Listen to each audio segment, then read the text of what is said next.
l'homme dans ce livre est vraiment le plus gros green flag des tout book boyfriend confondus. Ça fait longtemps que je n'ai pas parlé de livres, de mes lectures, et récemment j'ai terminé The Night We Met de Abby Jiménez.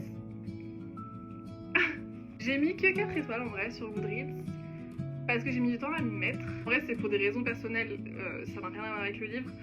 Je pense que j'aurais été dans d'autres circonstances, j'aurais beaucoup plus accroché dès le départ. Mais j'ai mis du temps un petit peu à me mettre dedans. But once I did... Bon déjà le plot, c'est...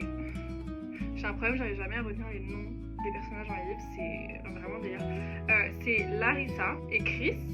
Larissa, il y a une soirée, elle va à un petit concert, hihihi. Et à la fin de la soirée, je sais pas, elle croise un groupe de mecs et tout.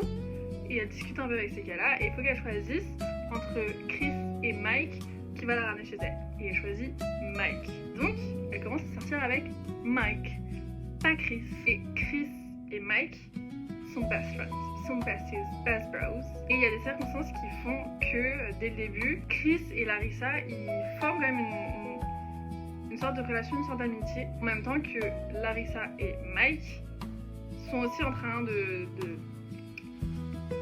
se mettre en couple, machin. Et évidemment que Chris tombe un peu amoureux de la Larissa.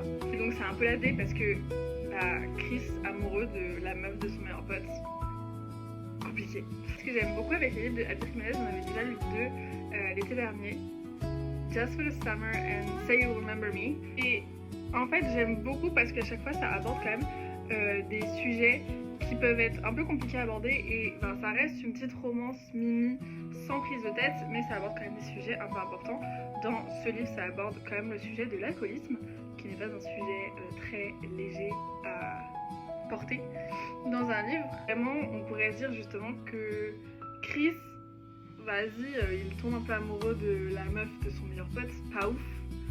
Et en fait, le mec, ça reste un green flag, mais de A à Z, il ne fait rien où tu te dis vraiment, what a bitch.